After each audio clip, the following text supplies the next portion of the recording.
And now for another digital sketchbook with one of our amazing students. Here we go. Hi everyone, I'm Natasha from final year. So I just going to talk you through the InDesign sketchbook and how I do it. I typically do them on InDesign. I'll show you my Illustrator kind of version for a competition in a second though. From what I do on InDesign, as you can see, I do my CVs on InDesign a lot, so I've got different backgrounds, which just shows kind of like how you can use the software for more creative documents. So I'm just going to create a new document. I will start this up for a competition brief. I always work in A3. Obviously, if it says in your brief to do a specific size, do that. I've just loaded mine up. Mine's only got one page. I like to just spam the create new pages button for efficientness. Okay, so I'm just going to copy and paste this text. And this is simply going to be my title page. So what we can see here is this is my character styles box, and to find this, it's Windows Styles, Character Styles. It'll often appear with paragraph styles too. I just close that down, I don't need it. So if I pull this up, once I'm clicked on my font box, I click the create new style. So this will be called character style 2. I'm just going to call it main font. And I usually put what it's at. I think I made this at 48 point. So then you click on basic character formats, and this is where you can choose what the, oh, it's actually 60. So let's change that.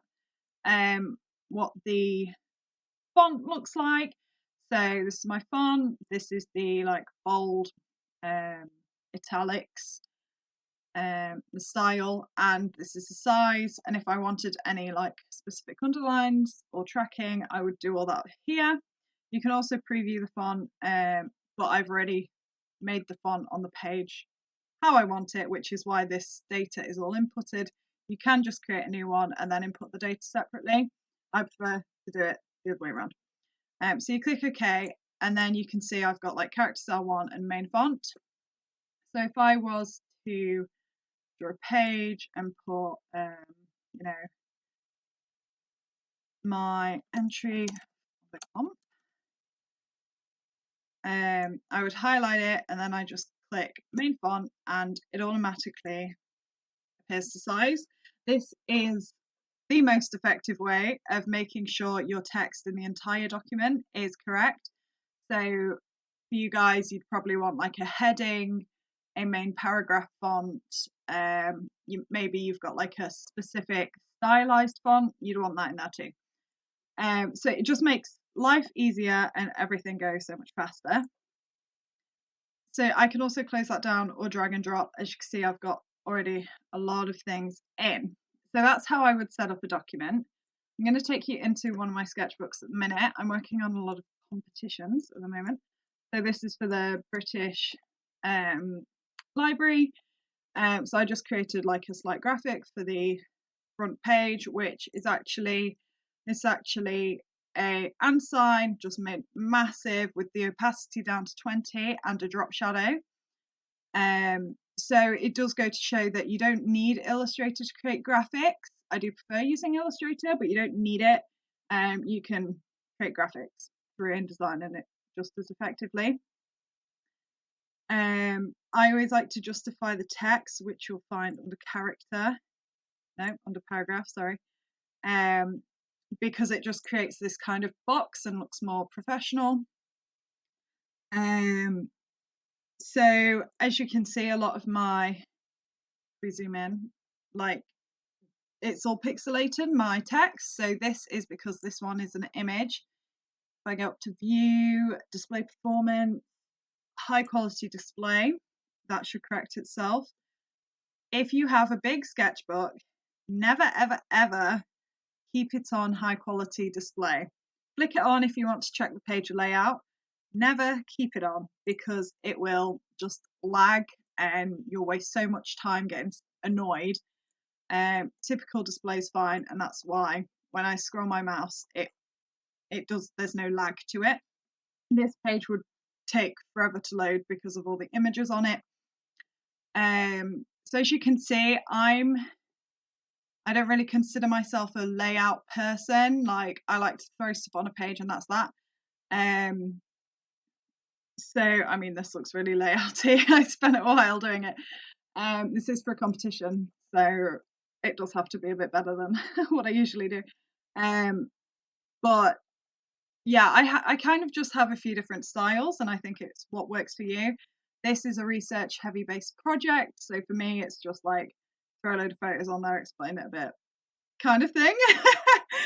I'm going to show you this. This is on Adobe Illustrator, so I set this up the same way as you would normally. So if I go on home, create new, and then, you know, A3 artboards, up or down, whatever you want. So I'm going to go back onto the sketchbook. So the reason I've created this in Illustrator is because it is a print heavy sketchbook.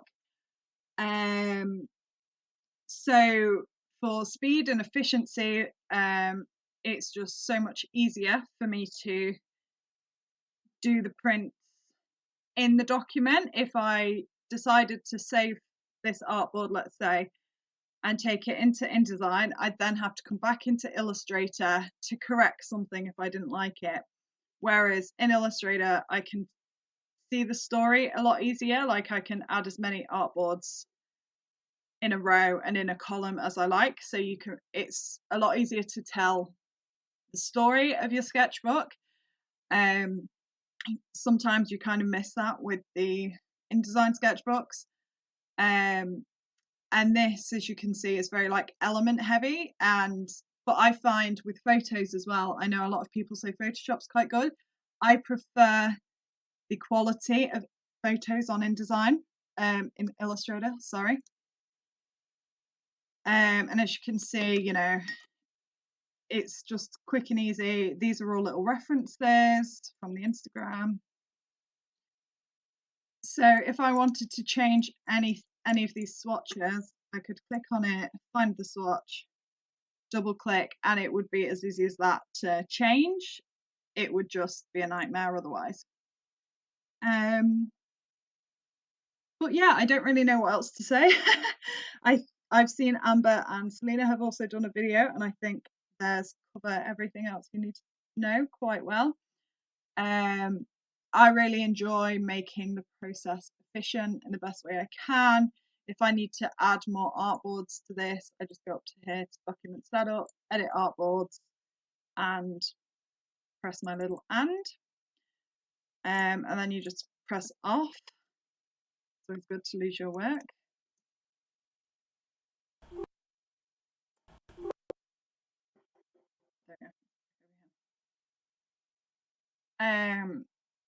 But yeah, it's just about finding the tips and tricks. Google is your best friend. And yeah, I think that's everything. I don't want this video to be too long. But if you have any questions, you know, shoot me a message on Instagram or Facebook if you've got me on Facebook. I'm always happy to help. Okay, thank you.